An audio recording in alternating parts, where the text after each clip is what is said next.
ಶ್ರೀ ಗಣಪತಿ ಶಾರದಾ ಗುರುಭ್ಯೋ ನಮಃ. ಶ್ರೀರಾಮ ರಾಮ ರಾಮೇತಿ ರಮೇ ರಾಮೇ ಮನೋರಮೆ ಸಹಸ್ರನಾಮ ತತ್ತುಲ್ಯಂ ರಾಮನಾಮವರಾನನೆ. ಶ್ರೋತೃಗಳಿಗೆ ಶ್ರೀಮದ್ ವಾಲ್ಮೀಕಿ ರಾಮಾಯಣದ ಯುದ್ಧಕಾಂಡದಲ್ಲಿ ಶ್ರೀರಾಮನಿಂದ ರಾಕ್ಷಸ ಸೈನ್ಯದ ಸಂಹಾರ ಎಂಬ 93ನೆಯ ಸರ್ಗಕ್ಕೆ ಸ್ವಾಗತ. ಸಪ್ರವಿಶ್ಯ ಸಭಾಂ ರಾಜ ದೀನ ಪರಮ ದುಃಖಿತಃ ನಿಶಸಾದಾಸನೆ ಮುಖ್ಯೆ ಸಿಂಹ ಕ್ರುದ್ಧ ಇವ ಶ್ವಸನ್. ದೀನನಾಗಿದ್ದ ಅತ್ಯಂತ ದುಃಖಿತನಾಗಿದ್ದ ರಾವಣನು ರಾಜಸಭೆಗೆ ಹೋಗಿ ಕೋಪಗೊಂಡ ಸಿಂಹದಂತೆ ನಿಟ್ಟುಸಿರು ಬಿಡುತ್ತಾ ಶ್ರೇಷ್ಠವಾದ ಸಿಂಹಾಸನದಲ್ಲಿ ಕುಳಿತನು. ಪುತ್ರ ವ್ಯಸನದಿಂದ ಪೀಡಿತನಾಗಿದ್ದ ಮಹಾಬಲಿಷ್ಠನಾದ ರಾವಣನು ಕೈಜೋಡಿಸಿ ಸೇನಾಪತಿಗಳಿಗೆ ಹೇಳಿದನು, ಸೇನಾನಾಯಕರೇ, ಈಗ ನೀವೆಲ್ಲರೂ ನಮ್ಮಲ್ಲಿರುವ ಸಮಸ್ತ ಗಜ ಅಶ್ವ ರಥ ಪದಾತಿ ಸೈನಿಕರೊಡನೆ ಯುದ್ಧಕ್ಕೆ ಹೊರಡಿರಿ. ರಾಮನನ್ನು ನೀವೆಲ್ಲರೂ ಸುತ್ತುವರಿದು ವರ್ಷಾ ಕಾಲದಲ್ಲಿ ಮೇಘಗಳು ಮಳೆಗರೆಯುವಂತೆ ಬಾಣಗಳ ಮಳೆಗರೆಯುತ್ತಾ ಯುದ್ಧದಲ್ಲಿ ಅವನನ್ನು ಸಂಹರಿಸಿರಿ. ಅಥವಾ ನಾನೇ ನಾಳೆಯ ದಿನ ನಿಮ್ಮೊಡನೆ ಸಮರ ಭೂಮಿಗೆ ಬಂದು ಅಲ್ಲಿ ನಡೆಯುವ ರಾಮ ರಾವಣರ ಮಹಾಯುದ್ಧದಲ್ಲಿ ರಾಮನನ್ನು ತೀಕ್ಷ್ಣವಾದ ಬಾಣಗಳಿಂದ ಶರೀರಾದ್ಯಂತವಾಗಿ ಗಾಯಗೊಳಿಸಿ ನೀವೆಲ್ಲರೂ ನೋಡುತ್ತಿರುವಂತೆಯೇ ಸಂಹರಿಸುತ್ತೇನೆ. ರಾವಣನು ಹೀಗೆ ಹೇಳುತ್ತಲೇ ಸೇನಾ ನಾಯಕರು ನಾನಾ ಪ್ರಕಾರವಾದ ಸೈನ್ಯ ಸಮೂಹಗಳಿಂದ ಕೂಡಿದವರಾಗಿ ಲಂಕೆಯಿಂದ ಹೊರಟರು. ವಾನರ ರಾಕ್ಷಸರ ನಡುವೆ ಘೋರವಾದ ಯುದ್ಧವು ಪ್ರಾರಂಭವಾಯಿತು. ರಾಕ್ಷಸರು ಪರಿಘ, ಪಟ್ಟಿಷ, ಬಾಣ, ಖಡ್ಗ, ಗಂಡುಗೊಡಲಿ ಇವೇ ಮುಂತಾದ ಶರೀರ ನಾಶಕವಾದ ಆಯುಧಗಳಿಂದ ವಾನರರನ್ನು ಪ್ರಹರಿಸಿದರು. ಅದಕ್ಕೆ ಪ್ರತಿಯಾಗಿ ವಾನರರು ಕೂಡ ವೃಕ್ಷಗಳನ್ನು, ಪರ್ವತ ಶಿಖರಗಳನ್ನು ಕೆತ್ತು ರಾಕ್ಷಸರ ಮೇಲೆಸೆದರು. ಸೂರ್ಯೋದಯದ ಸಮಯದಿಂದಲೂ ನಡೆಯುತ್ತಿದ್ದ ವಾನರ ರಾಕ್ಷಸರ ಆ ಯುದ್ಧವು ಭಯಂಕರವಾದ ರೂಪವನ್ನು ತಾಳಿತು. ವಿಚಿತ್ರವಾದ ಗದೆಗಳಿಂದಲೂ, ಪ್ರಾಸಗಳಿಂದಲೂ, ಖಡ್ಗಗಳಿಂದಲೂ, ಗಂಡುಗೊಡಲಿಗಳಿಂದಲೂ, ವೃಕ್ಷ ಶಿಖರಗಳಿಂದಲೂ ವಾನರ ರಾಕ್ಷಸರು ಒಬ್ಬರನ್ನೊಬ್ಬರು ಬಡಿದಾಡುತ್ತಿದ್ದರು. ಹೀಗೆ ಭಯಂಕರವಾದ ಯುದ್ಧವು ನಡೆಯುತ್ತಿರುವಾಗ ಬೆಟ್ಟದಂತೆ ಎದ್ದಿದ್ದ ಧೂಳಿಯು ರಾಕ್ಷಸ ವಾನರರ ಶರೀರಗಳಿಂದ ಹರಿಯುತ್ತಿದ್ದ ರಕ್ತದಿಂದ ಸಂಪೂರ್ಣವಾಗಿ ಉಡುಗಿ ಹೋಯಿತು. ಅದು ಪರಮಾದ್ಭುತವಾಗಿ ಕಂಡಿತು. ರಣಭೂಮಿಯಲ್ಲಿ ಹರಿಯುತ್ತಿದ್ದ ರಕ್ತ ನದಿಗಳಲ್ಲಿ ಕಟ್ಟಿಗೆಗಳು ತೇಲಿ ಹೋಗುವಂತೆ ವಾನರ ರಾಕ್ಷಸರ ಮೃತ ಶರೀರಗಳೇ ತೇಲಿ ಹೋಗುತ್ತಿದ್ದವು. ಸತ್ತು ಬಿದ್ದಿದ್ದ ಆನೆಗಳು ಮತ್ತು ಮುರಿದು ಬಿದ್ದಿದ್ದ ರಥಗಳು ಆ ನದಿಯ ತೀರ ಪ್ರದೇಶದಂತೆ ಕಾಣುತ್ತಿದ್ದವು. ಬಾಣಗಳು ಮೀನುಗಳಂತೆಯೋ, ಎತ್ತರವಾದ ಧ್ವಜಗಳು ನದಿಯ ದಡಗಳಲ್ಲಿರುವ ವೃಕ್ಷಗಳಂತೆಯೋ ಕಾಣುತ್ತಿದ್ದವು. ರಕ್ತದಿಂದ ತೊಯ್ದು ಹೋಗಿದ್ದ ವಾನರರು ಅಲ್ಲಿಂದಿಲ್ಲಿಗೂ ಇಲ್ಲಿಂದಲ್ಲಿಗೂ ಹಾರುತ್ತಾ ನೆಗೆಯುತ್ತಾ ರಾಕ್ಷಸರ ಧ್ವಜ, ಕವಚ, ರಥಾಶ್ವಗಳನ್ನು, ನಾನಾ ವಿಧವಾದ ಆಯುಧಗಳನ್ನು ಧ್ವಂಸ ಮಾಡತೊಡಗಿದರು. ತೀಕ್ಷ್ಣವಾದ ಹಲ್ಲುಗಳಿಂದಲೂ ಮತ್ತು ಉಗುರುಗಳಿಂದಲೂ ರಾಕ್ಷಸರ ಕೂದಲು, ಕಿವಿ, ಹಣೆ, ಮೂಗುಗಳನ್ನು ಕಚ್ಚುತ್ತಿದ್ದರು ಮತ್ತು ಪರಚುತ್ತಿದ್ದರು. ಹಣ್ಣುಗಳಿಂದ ತುಂಬಿರುವ ಮರವನ್ನು 100 ಪಕ್ಷಿಗಳು ಮುತ್ತಿಕೊಳ್ಳುವಂತೆ ಒಬ್ಬೊಬ್ಬ ರಾಕ್ಷಸನನ್ನು 100 ವಾನರರು ಮುತ್ತಿಕೊಂಡು ಎಡಬಿಡದೆ ಪೀಡಿಸುತ್ತಿದ್ದರು. ಅದಕ್ಕೆ ಪ್ರತಿಯಾಗಿ ಪರ್ವತೋಪಮರಾಗಿದ್ದ ರಾಕ್ಷಸರು ಭಾರವಾದ ಗದೆಗಳಿಂದಲೂ, ಪ್ರಾಸ, ಖಡ್ಗ, ಪರಶ್ವಧಗಳಿಂದಲೂ ಭಯಂಕರರಾದ ವಾನರರನ್ನು ಜಜ್ಜಿ ಪುಡಿ ಮಾಡುತ್ತಿದ್ದರು. ಹೀಗೆ ರಾಕ್ಷಸರಿಂದ ವಧಿಸಲ್ಪಡುತ್ತಿದ್ದ ವಾನರರ ಆ ಮಹಾ ಸೈನ್ಯದಲ್ಲಿ ಅಳಿದುಳಿದ ವಾನರರು ಶರಣಾಗತ ವತ್ಸಲನಾದ ಶ್ರೀರಾಮನನ್ನು ಶರಣು ಹೋದರು. ಒಡನೆಯೇ ಮಹಾ ತೇಜಸ್ವಿಯಾದ ವೀರ್ಯವಂತನಾದ ಶ್ರೀರಾಮನು ಧನುಸ್ಸನ್ನು ಹಿಡಿದು ರಾಕ್ಷಸರ ಸೈನ್ಯದಲ್ಲಿ ನುಗ್ಗಿ ಬಾಣಗಳ ಮಳೆಗರೆಯಲು ಪ್ರಾರಂಭಿಸಿದನು.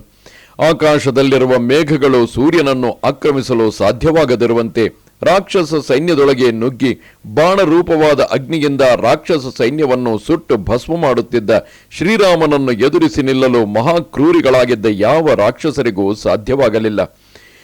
ರಣಾಂಗಣದಲ್ಲಿ ರಾಕ್ಷಸರು ಶ್ರೀರಾಮನ ಅತ್ಯಂತ ದುಷ್ಕರವಾದ ಮತ್ತು ಘೋರವಾದ ಸಂಹಾರ ಕಾರ್ಯಗಳನ್ನು ಮಾತ್ರವೇ ಕಾಣುತ್ತಿದ್ದರು. ಅವನ ಸ್ವರೂಪವನ್ನು ನೋಡಲು ಅವರಿಗೆ ಸಾಧ್ಯವೇ ಆಗುತ್ತಿರಲಿಲ್ಲ. ಮಹಾರಣ್ಯದಲ್ಲಿ ದೊಡ್ಡ ದೊಡ್ಡ ವೃಕ್ಷಗಳನ್ನೇ ಕೆಳಗುರುಳಿಸುವ ಬಿರುಗಾಳಿಯನ್ನು ನೋಡಲಾಗದಂತೆ ರಾಕ್ಷಸ ಮಹಾಸೈನ್ಯವನ್ನು ಅಲ್ಲೋಲ ಕಲ್ಲೋಲಗೊಳಿಸುತ್ತಿದ್ದ ಮತ್ತು ಮಹಾರಥರನ್ನು ಧ್ವಂಸ ಮಾಡುತ್ತಿದ್ದ ಶ್ರೀರಾಮನು ಯಾರಿಗೂ ಕಾಣಿಸುತ್ತಿರಲಿಲ್ಲ. ತಮ್ಮ ಕಡೆಯ ಸೈನ್ಯವು ಚಿನ್ನ ಭಿನ್ನವಾಗುತ್ತಿರುವುದನ್ನು, ಬಾಣಗಳಿಂದ ಸುಡಲ್ಪಡುತ್ತಿರುವುದನ್ನು, ಭಗ್ನವಾಗುತ್ತಿರುವುದನ್ನು ಮತ್ತು ಬಾರಿ ಬಾರಿಗೂ ಪೀಡಿಸಲ್ಪಡುತ್ತಿರುವುದನ್ನು ರಾಕ್ಷಸರು ನೋಡುತ್ತಿದ್ದರು. ಆದರೆ ಬಾಣಗಳ ಆದಾನ ಸಂಧಾನ ಪ್ರಯೋಗಗಳನ್ನು ಬಹಳ ಬೇಗ ಮಾಡುತ್ತಿದ್ದ ಶ್ರೀರಾಮನನ್ನು ಅವರು ಕಾಣಲಿಲ್ಲ. ಶಬ್ದ ಸ್ಪರ್ಶಾದಿ ಇಂದ್ರಿಯಾರ್ಥಗಳ ಭೋಕ್ತೃವಾಗಿರುವ ಜೀವಾತ್ಮನನ್ನು ಜನರು ಕಾಣದಂತೆ ಸೈನಿಕರ ಶರೀರಗಳನ್ನು ಬಾಣಗಳಿಂದ ಪ್ರಹರಿಸುತ್ತಿದ್ದ ಶ್ರೀರಾಮನನ್ನು ರಾಕ್ಷಸರು ಕಾಣುತ್ತಿರಲಿಲ್ಲ. ಅದು ನೋಡಿರಿ, ಅವನು ಗಜಸೈನ್ಯವನ್ನು ಸಂಹರಿಸುತ್ತಿದ್ದಾನೆ, ಅವನೇ ರಾಮನು. ಮಹಾರಥರನ್ನು ಸಂಹರಿಸುತ್ತಿದ್ದಾನೆ, ಅವನೇ ರಾಮನು. ಇಲ್ಲ, ಪದಾತಿ ಸೈನಿಕರನ್ನು ಅಶ್ವ ಸೈನಿಕರೊಡನೆ ಸಂಹರಿಸುತ್ತಿದ್ದಾನೆ, ಅವನೇ ರಾಮನು. ಹೀಗೆ ರಾಕ್ಷಸರು ನಾನಾ ಕಡೆಗಳಲ್ಲಿಯೂ ರಾಮನಂತೆ ಕಾಣುತ್ತಿದ್ದವರನ್ನು ರಾಮನೆಂದೇ ಭಾವಿಸುತ್ತಿದ್ದರು. ಕಡೆಗೆ ಅವರ ಭ್ರಮೆಯು ಎಷ್ಟಾಯಿತೆಂದರೆ ಎಲ್ಲ ರಾಕ್ಷಸರು ರಾಮನ ಸ್ವರೂಪದಿಂದಲೇ ಕಾಣತೊಡಗಿದರು. ಅದರ ಪರಿಣಾಮವಾಗಿ ರಾಕ್ಷಸರೇ ಒಬ್ಬರನ್ನೊಬ್ಬರು ಸಂಹರಿಸತೊಡಗಿದರು. ಆದರೆ ಶ್ರೀರಾಮನು ರಾಕ್ಷಸ ಸೈನ್ಯವನ್ನು ದಹಿಸುತ್ತಿದ್ದರೂ ರಾಕ್ಷಸರು ಅವನನ್ನು ನೋಡಲೇ ಇಲ್ಲ. ಅನಂತರ ಮಹಾತ್ಮನಾದ ಶ್ರೀರಾಮನು ಗಾಂಧರ್ವಾಸ್ತ್ರವನ್ನು ಪ್ರಯೋಗಿಸಿ ಎಲ್ಲ ರಾಕ್ಷಸರನ್ನು ವಿಮೋಹಗೊಳಿಸಿದನು. ತೇತು ರಾಮ ಸಹಸ್ರಾಣಿ ರಣೇ ಪಶ್ಯಂತಿ ರಾಕ್ಷಸಾಹ ಪುನಃ ಪಶ್ಯಂತಿ ಮೇಕಮೇವ ಮಹಾಹವೇ. ಗಾಂಧರ್ವಾಸ್ತ್ರ ಪರಿಣಾಮವಾಗಿ ರಾಕ್ಷಸರು ಸಾವಿರಾರು ರಾಮರನ್ನು ರಣರಂಗದಲ್ಲಿ ನೋಡತೊಡಗಿದರು. ಮರುಕ್ಷಣದಲ್ಲಿಯೇ ಅವರು ಒಬ್ಬನೇ ರಾಮನು ತಮ್ಮೆಲ್ಲರೊಡನೆ ಯುದ್ಧ ಮಾಡುತ್ತಿರುವುದನ್ನು ನೋಡುತ್ತಿದ್ದರು. ಗರಗರನೆ ತಿರುಗುತ್ತಿರುವ ಕೊಳ್ಳಿಗಳ ಚಕ್ರದಂತೆ ಕಾಣುತ್ತಿದ್ದ ಸುವರ್ಣಮಯವಾದ ಶ್ರೀರಾಮನ ಧನುಸ್ಸಿನ ಅಗ್ರಭಾಗವನ್ನು ಮಾತ್ರವೇ ರಾಕ್ಷಸರು ಕಾಣುತ್ತಿದ್ದರು. ರಾಘವನನ್ನು ಮಾತ್ರ ಅವರು ಕಾಣುತ್ತಿರಲಿಲ್ಲ. ರಣಾಂಗಣದಲ್ಲಿ ರಾಕ್ಷಸರನ್ನು ಎಡೆಬಿಡದೆ ಸಂಹರಿಸುತ್ತಿದ್ದ ಶ್ರೀರಾಮನು ಸಾಕ್ಷಾತ್ ಚಕ್ರದಂತೆಯೇ ಕಾಣುತ್ತಿದ್ದನು. ಶರೀರದ ಮಧ್ಯಭಾಗವು ಅಂದರೆ ನಾಭಿ ಪ್ರದೇಶವು ಚಕ್ರದ ಗುಂಭದಂತೆಯೇ ಎದ್ದಿತು. ಶ್ರೀರಾಮನ ಬಲವೇ ಚಕ್ರದಿಂದ ಹೊರಹೊಮ್ಮುವ ಜ್ವಾಲೆಯಾಗೆದ್ದಿತು. ಅವನು ಬಿಡುತ್ತಿದ್ದ ಬಾಣಗಳು ಶ್ರೀರಾಮರೂಪ ಚಕ್ರದ ಅರೆಕಾಲುಗಳಾಗಿದ್ದವು. ಧನುಸ್ಸು ಚಕ್ರದ ಅಂಚಾಗೆದ್ದಿತು. ಧನುಸ್ಸಿನ ಟಂಕಾರ ಮತ್ತು ಅಂಗೈಯಿನ ಧ್ವನಿಯು ಚಕ್ರದ ಗರ್ಗರ ಶಬ್ದವಾಗಿದ್ದವು. ತೇಜಸ್ಸು, ಬುದ್ಧಿ ಮತ್ತು ಕಾಂತಿಗಳು ಚಕ್ರದ ಪ್ರಭೆಯ ರೂಪದಲ್ಲಿದ್ದವು. ದಿವ್ಯಾಸ್ತ್ರಗಳ ಗುಣ ಪ್ರಭಾವಗಳು ರಾಮರೂಪ ಚಕ್ರದ ಪರ್ಯಂತವಾಗಿದ್ದವು, ಅಂದರೆ ಅದರ ಕಡೆಯ ಭಾಗವಾಗಿದ್ದಿತು.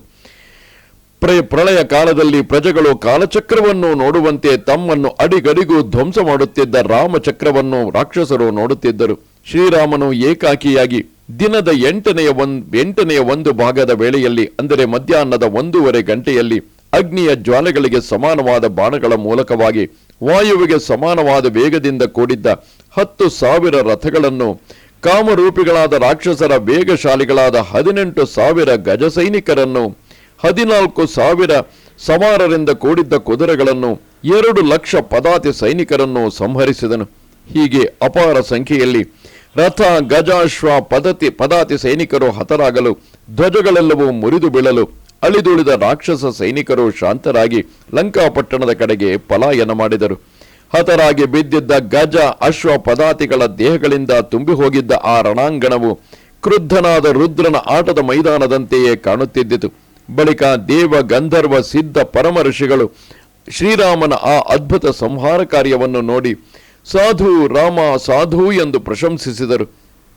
ಆ ಸಮಯದಲ್ಲಿ ಧರ್ಮಾತ್ಮನಾದ ಶ್ರೀರಾಮನು ತನ್ನ ಸಮೀಪದಲ್ಲಿ ನಿಂತಿದ್ದ ವಿಭೀಷಣ, ಸುಗ್ರೀವರಿಗೂ, ಕಪಿಶ್ರೇಷ್ಠನಾದ ಹನುಮಂತನಿಗೂ, ಜಾಂಬವಂತನಿಗೂ, ಮೈಂದ ದ್ವಿವಿಧರಿಗೂ ಹೇಳಿದನು: ಏತದಸ್ತ್ರ ಬಲಂ ದಿವ್ಯಂ ಮಮ ವಾ ತ್ರ್ಯಂಬಕಸ್ಯವ.